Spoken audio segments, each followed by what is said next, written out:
have spent the past 25 years of my life studying, teaching, and researching languages. I have learned 9 languages myself. I got a PhD in language education. And today I want to share with you the 25 most important learnings that I wish someone had told me when I started. The learnings I'm going to share with you today follow a little bit the structure of my story. I was born in Spain in a monolingual family. I grew up speaking only Spanish. I had a lot of issues starting to speak Spanish to the point that my parents had to take me to the doctor. And then I had a lot of issues learning how to read and write in Spanish, to the point that the teachers told my parents that I would probably never be able to finish at school, or I would have a lot of difficulties to do it.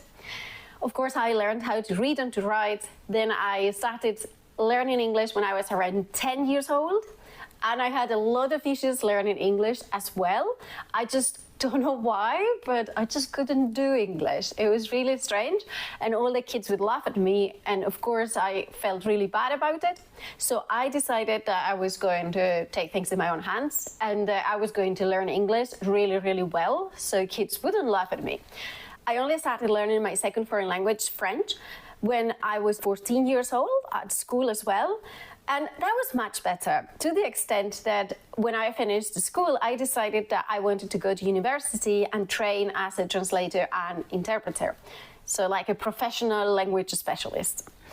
I did that for 4 years. It was a great experience. I learned a lot of languages throughout those years. And I learned a lot of skills that have been really, really helpful for all the jobs I have done afterwards. But when I finished my studies, I decided that I really wanted to share my passion for languages, and I wanted to become a teacher. So I trained as a teacher, and then I worked as a teacher in the UK, in Belgium, in Spain, and in Hungary. But I felt that I was missing something. I couldn't quite understand how the brain learns languages, which is what I was really interested in. So I decided to do a PhD. And after that, I went on to take different roles in research and communications, team management, across different organizations, including the University of Cambridge, the United Nations, and different American multinationals. So that's in a nutshell my story, and where all of these learnings that I'm going to share now have emerged from. So it's a lot of them, and I know this is going to be a long video, so let's go and dive right into the learnings. Learning number 1 is that speaking a language is an extremely complex task. And we don't realize it because we do it every day, but we know from neuroscience that it's one of the most complex tasks, probably the most complex, that the human being is able to perform.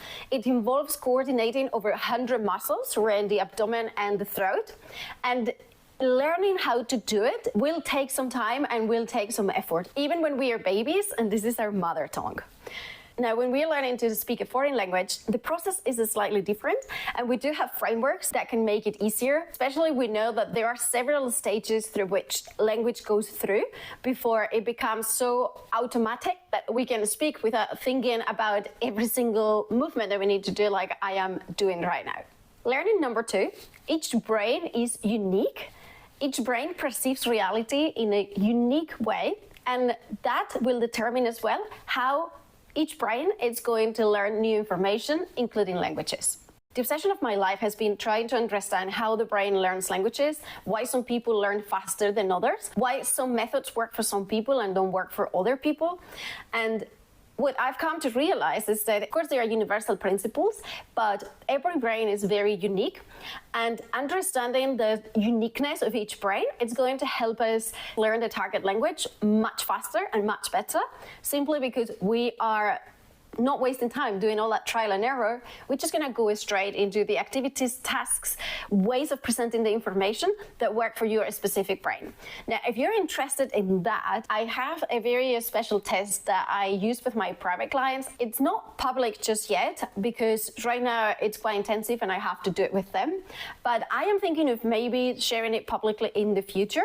If you think you would be interested in taking this test and understanding how your brain learns languages and what you should do to learn faster, I recommend that you join my WhatsApp community. It's completely free, and once the test is ready and I share it publicly, people in the community will be the first to know because I'll be announcing it there before I announce it anywhere else. So if you're interested in that topic, just join the community so I can keep you updated. Learning number 3, and it's closely related to number 2, is that the first language is going to be the hardest one to learn.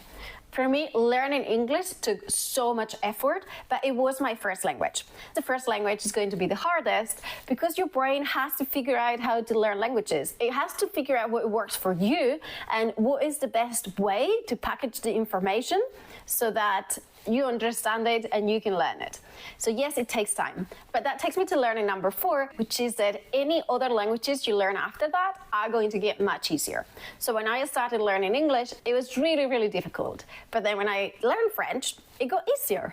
And then when I learned German, it got even easier. And then when I learned Russian and Italian and Dutch and all the other languages I ended up learning, it was just so much easier because my brain had already figured out how to learn languages, and I could give it the exact type of exercises that it really enjoyed. So I could just make so much more progress than I had done before.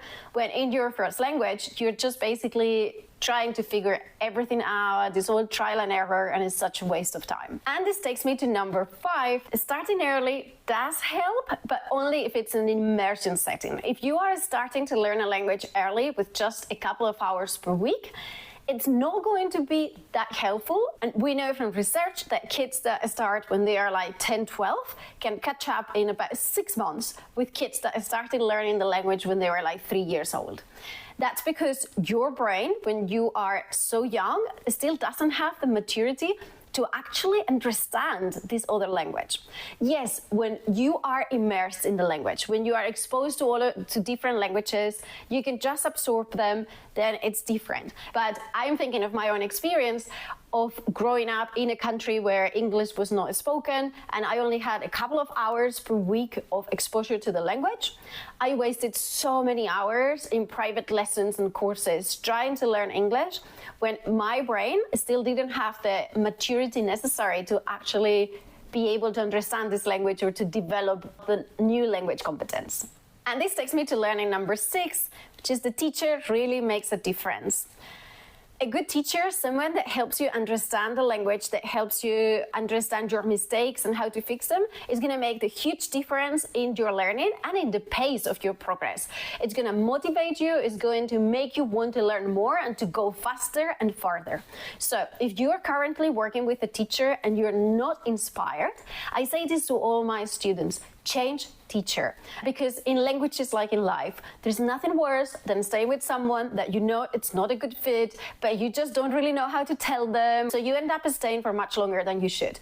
No, if you are working with a teacher and you feel they don't get you or they are saying things that don't make sense to you, then you need to stop it and you need to find someone else. There are so many teachers out there. I'm sure you will be able to find someone that will really help you. And finding a teacher that is just right for you, it's going to make all the difference to how you progress with the language. And this takes me to learning number 7. Group lessons can be extremely motivating. When I was trying to learn different languages, I loved going to these lessons, meeting other students, spending time talking about the challenges, joking about it. And it really made me feel like I belonged to the group of people who are learning the language.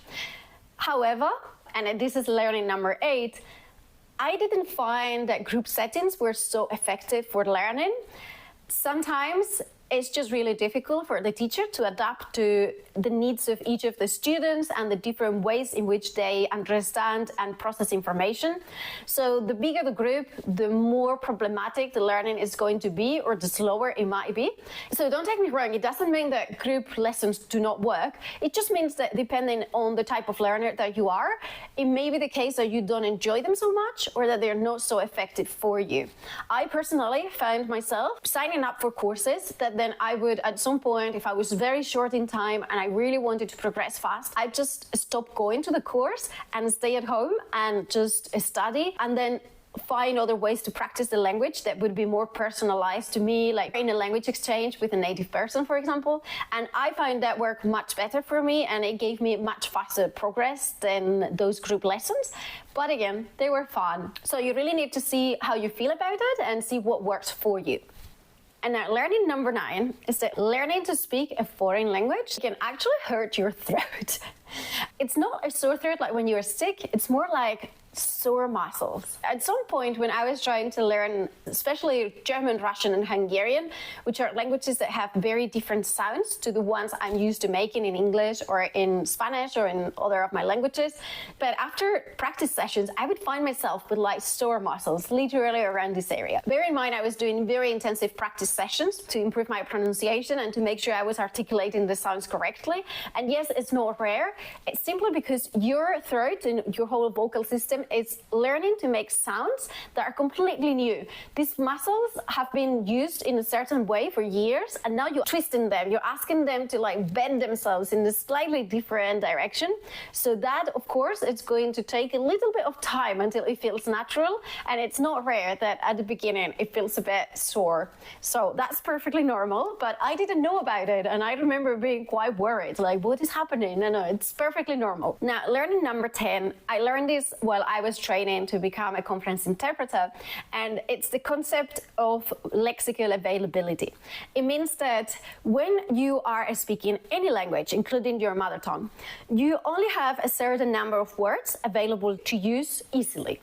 Right? There are a lot of other words that are somewhere a bit deeper in your brain that you understand and that you could potentially use, but you're simply not going to use them naturally when you are speaking. Now, when you're learning a foreign language, that is a problem because sometimes students have a lot of passive vocabulary that they understand, but that they cannot use. Doing exercises that are going to help you push words a bit more to the surface so they're more available when you want to speak are going to totally change your fluency and your progress.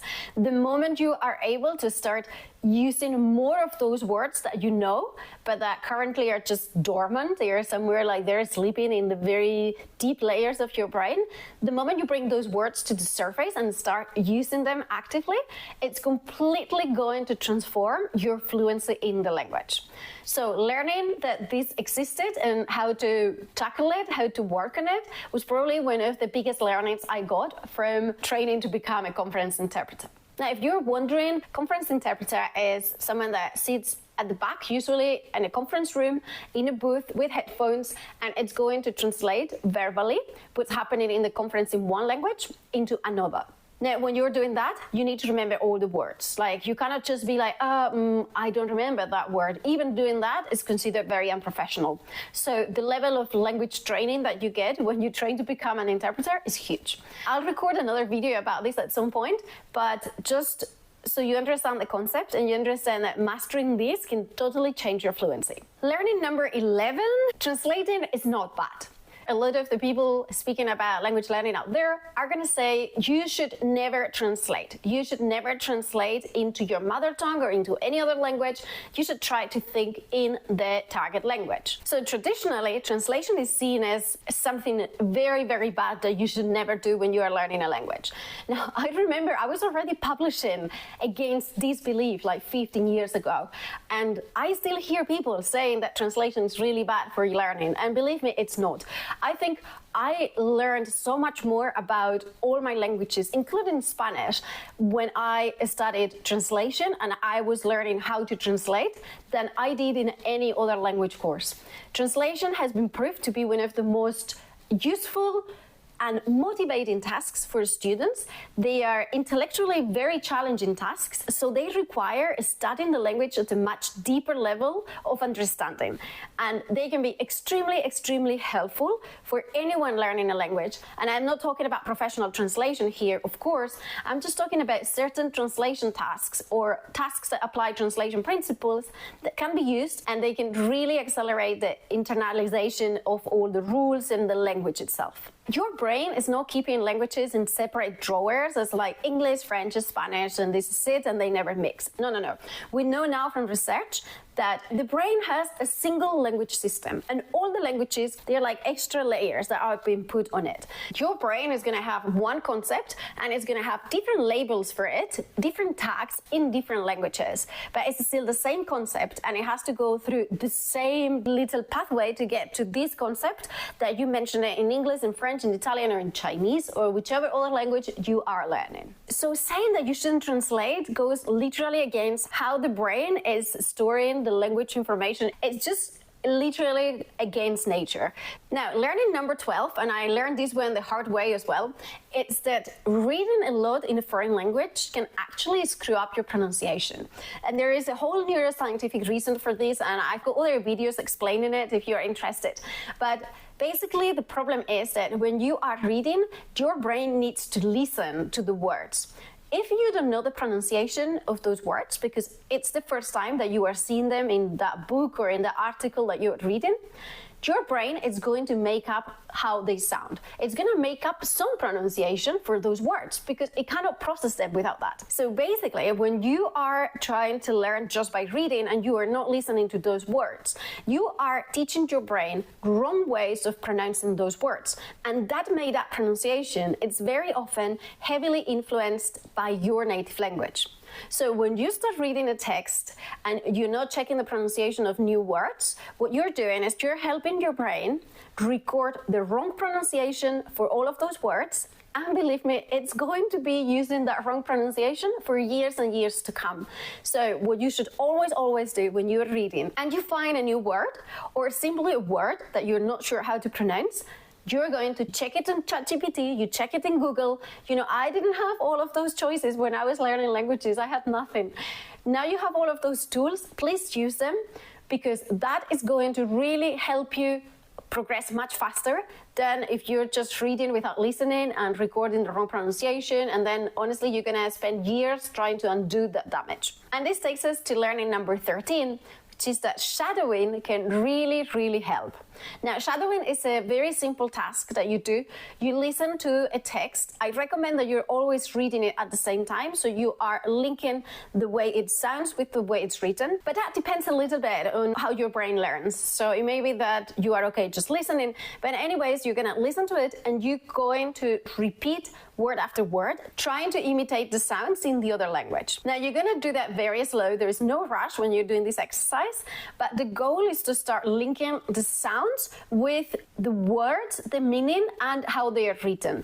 Shadowing every week can totally change your progress in any language. And this takes me to learning number 14, which I also learned the hard way. Writing a little bit every day can make you fluent faster than pretty much any other activity I have seen. This is because when you are writing, you are going to be doing the exact same process that you do when you are speaking. You are producing language, you are creating language, you are manipulating the language. But you're going to be doing it at a much slower pace.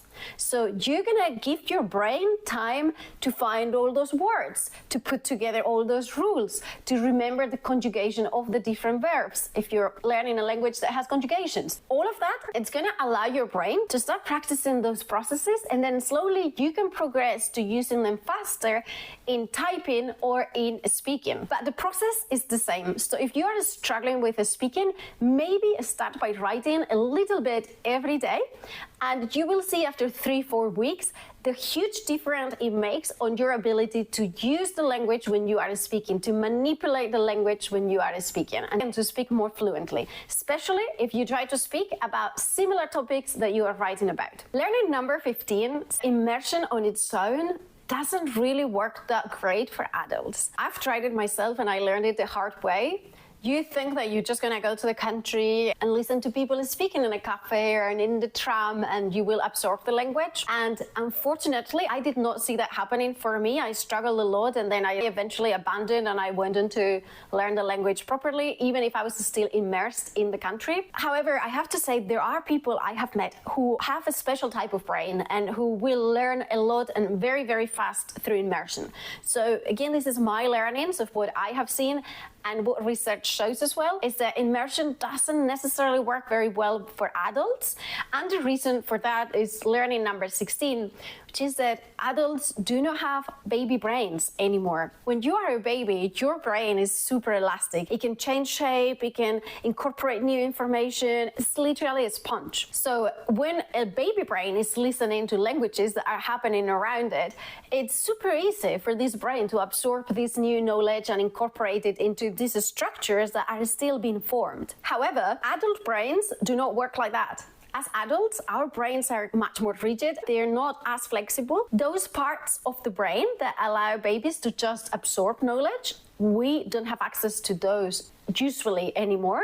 So that makes learning a language by immersion so difficult. And this takes me to learning number 17, which is that, yes, we don't have access to those parts of the brains, but adults have a lot of cognitive abilities, so brain abilities, that will allow us to learn a language much faster than babies. And if you think about it, babies take like years to start speaking the language and to start saying a few words because they don't have another language system already in their brains.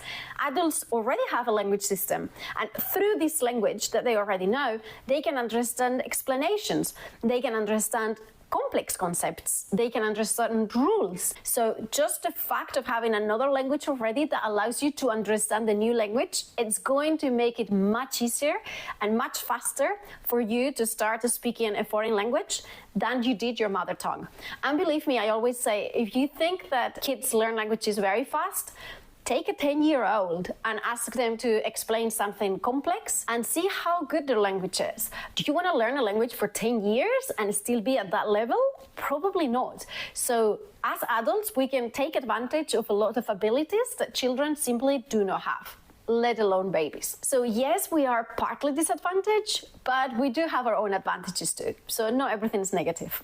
And this takes me to learning number 18, which is that your brain needs time to assimilate the learning. Sometimes as adults, we get really impatient and we want to see results straight away after we study or we practice. What we know from research is that usually it's actually during the rest periods that the brain, it's like assimilating all of that new knowledge. It's like sometimes you bombard your brain with so much information, it cannot process it all at the same time. So it's just going to put it on the waiting list. And then once you stop bombarding it with new information, it's going to slowly let this information come in and assimilate it and solidify all of those new networks that your brain needs to create in order to be able to automate the language and to use it. If you have been on a very intensive language program and you have been putting a lot of pressure on yourself, sometimes everything you need is just to take a rest for a couple of weeks, and then it's like something magic happens. It's just like the language comes to you. So yes, that is possible and that happens, but you need to be patient and you need to give yourself that rest time. And this takes me to learning number 19. And now we are entering the very last set of learnings from my latest period in my life while I was working at all of these international organizations and companies. So they are a bit more about the nature of language and communication. Learning number 19 is that languages are for communication. Unless you are doing an exam, nobody ever in real life is going to care about the mistakes that you make. And we have research where we put foreigners speaking the language with native speakers, and then we ask native speakers what mistakes they made. And unless the native speaker is a teacher or someone that is trained to listen to mistakes, native speakers don't even realize that the foreigners are making mistakes. So stop worrying about the mistakes, because really in international communication, what matters is that you communicate, that you are getting your message across, that you are making your idea clear. As long as you can do that with the language as such is just a means to an end. It's not the destination. So don't worry so much about it. Because I see a lot of students are really, really worried about making mistakes and getting the perfect sentence. Believe me, none of that matters when you are speaking in international contexts. And this takes me to learning number 20. Having a foreign accent doesn't really matter so much.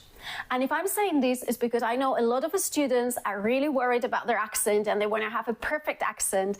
And I always say, look, you need to have a clear accent. I need to be able to understand you without making a huge effort. Nobody will care if you have an accent as long as they can understand you. So do not obsess about the accent, because the accent is usually not the problem. The problem might be that you are not articulating clearly or that you're not pronouncing correctly words that are important in the message and that make it really hard to understand, but you should not worry so much about the accent itself. And this takes me to learning number 21. Communication skills are going to trump language skills every single time. What do I mean by that? When you are speaking a language, you are communicating. And we know from research and from experience with some of my private clients that when they don't sound fluent or confident in the language, sometimes the problem is not the language. Sometimes the problem is their communication skills. So we're going to improve their communication skills, and that's going to make them sound much more fluent in the language and much more confident without actually changing their level in the language. So we're just going to raise the level in communication skills. Language stays at the same level, and their perception will be that they are much more fluent. Why? Because when you are speaking a foreign language, you are communicating, and your communication skills are transferable. So sometimes what people need is not more language, they just need better communication skills. Now, learning number 22 is that translanguaging is not a bad thing, and it's actually quite a natural thing when people who speak several languages talk to each other. And I learned this the very hard way. I was coming from a much more conservative mindset in what regards languages. Of course, I was a translator for years, so you know, like if you mix languages when you are translating, that's like the worst thing you can do. But when I arrived in Switzerland, where everyone speaks like 5 languages, I realized that people were just translanguaging so much. They were starting sentences in one language and then using words in another language and then jumping to another one and then finishing in the first one. It was just such a sandwich of different languages, and I actually realized that mixing languages is not a problem, and it's actually something very, very natural. You're not going to do it all the time. It's all going to depend on your context, but if the other person understands your languages and you have a word in one of those languages that the other person understands, that expresses an idea, a concept very, very clearly and in a much more accurate way than any word in the main language that you are speaking, just dropping it in the conversation, it's not a problem. And this is something that I do with my friends all the time here. It's very, very normal. It's extremely normal at the UN, at international companies. People don't even think about it. They don't give it a name. They just do it all the time. So yes, it might not be ideal for learning a language, but when you are using a language in a real life communication environment, it's super accepted and it's perfectly fine. Learning number 23, speaking a language is very different from knowing how to teach it. And I know this may sound quite obvious, but I get a lot of students who ask me the question, what are the requirements for a good language teacher? And I'm always amazed that people think because you speak a language, you understand the science behind learning and teaching a language. I always speak about language learning, but language teaching, you need to know everything about language learning, and then you need to know how to do language teaching. So teaching a foreign language is something extremely, extremely complex. And no, just because you speak the language, it doesn't make you a teacher or an expert in language learning for that matter. You know how you learn a language, you have your own little method, and that's great. But most people who just know about language learning from learning languages themselves, they don't know sufficiently about the science behind to be able to know what they can generalize to everyone else and what only applies to them. And this takes me to learning number 24. Most teachers don't necessarily know what they are doing. Let me explain. There's a very interesting phenomenon that we've observed, which is called the apprenticeship of observation. And what this means is that when you spend many years looking at someone doing a task, you're just going to learn how to do the task from this person. So far, so good. But when you are a teacher and you've spent 20-something years sitting in a classroom as a student, when you become a teacher, you are naturally going to try to imitate the teachers that you had and whatever worked for you in what these teachers did. And we know from research that getting outside of that, getting outside of what you've learned as a student and learning to teach in a completely different way, it's really, really difficult. I'm not saying it's impossible, and there are amazing teachers out there who are really, really good and they fully know what they are doing. I'm just saying it's especially common in younger teachers. When I started teaching, I was 15 years old. I wasn't qualified. I was just better than other students at languages because I had been so obsessed with it. So I just started teaching. I had no clue what I was doing. And I was teaching probably for like 6 years without being qualified. as a teacher and without knowing what I was doing. And I recognized it myself, and it was so frustrating. I couldn't fully help my students. So that's something you definitely need to remember when you are looking for a teacher. But you may think, okay, but I don't care. Like, what's the issue for me? The issue is that if they only know one way of learning, they only know one way of teaching, they're going to be teaching you in that way, that you like it or not, that it works for you or not. And if they are teaching you in a way that is not adapted to how your brain learns, then you're not going to be progressing as fast as you could. Now, I cannot really tell you if the teacher knows and understands the science of language learning and language teaching.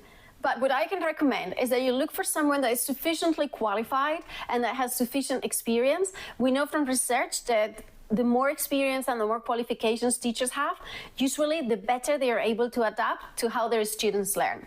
And although they might not be able to understand the whole science behind and, be able to assess how your brain learns in a lot of detail, they will definitely be better able to help that someone that can just speak the language without any qualifications and barely any experience. I'm not saying every teacher without qualifications and experience is bad.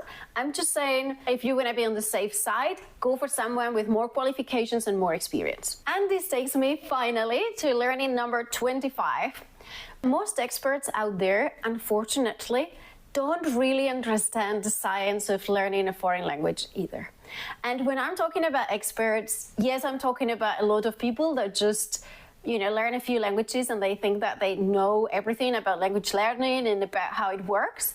But I'm also talking, surprisingly, about people that are working at reputable universities and institutions, who are professors and who are spreading ideas and theories about language learning that come from the 1970s or 1980s, and that we know from neuroscience that those theories don't apply and they're not relevant to how the brain learns languages.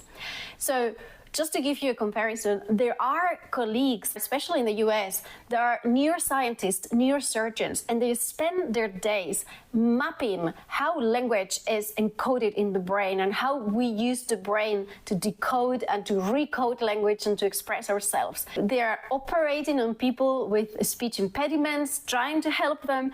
They're really working on the core of the issue. So when one of those colleagues shares with me findings from their research, I'm going to give it much more credibility than to whatever theory or framework or idea these professors have at university, who have literally never actually worried to understand how the brain handles language. I'm not saying they are wrong. I'm just saying they're useful frameworks and theories that were created many, many years ago when we didn't know how the brain learned languages and we were theorizing, we were hypothesizing. Now, with all the evidence that we have, it's much easier for us to tell what is most probably true and what is most probably not adapted to how the brain learns. So I think we have to be very clear about that, and I try to be myself. I do have my own theories and my own frameworks, which I've built on a lot of the evidence, but for some of those elements, I actually don't have empirical evidence. So I will say it, and I'll say, look, this is my theory. This is how far we can confirm with science, but then beyond that point, I don't really know. I think this is how it happens based on my experience and all my expertise and all these years seeing students and teaching languages. But I may be wrong, and that's perfectly fine. That's how science works. Science makes progress when you make mistakes, because when you make mistakes, you learn from them and then you improve. So be careful and make sure that whoever you listen to has a scientific basis, because it's going to allow you to progress much faster and to reach your fluency goals more easily than if you are trying to follow some imaginary framework that we know from research doesn't really apply to your brain. Now, this was the last of the learnings. I hope you enjoyed it. And if you have watched all this long, first of all, congratulations. That's amazing. And that means that you're really, really interested in learning languages and how you can accelerate your learning. Now, let me know in the comments which of the learnings was most interesting.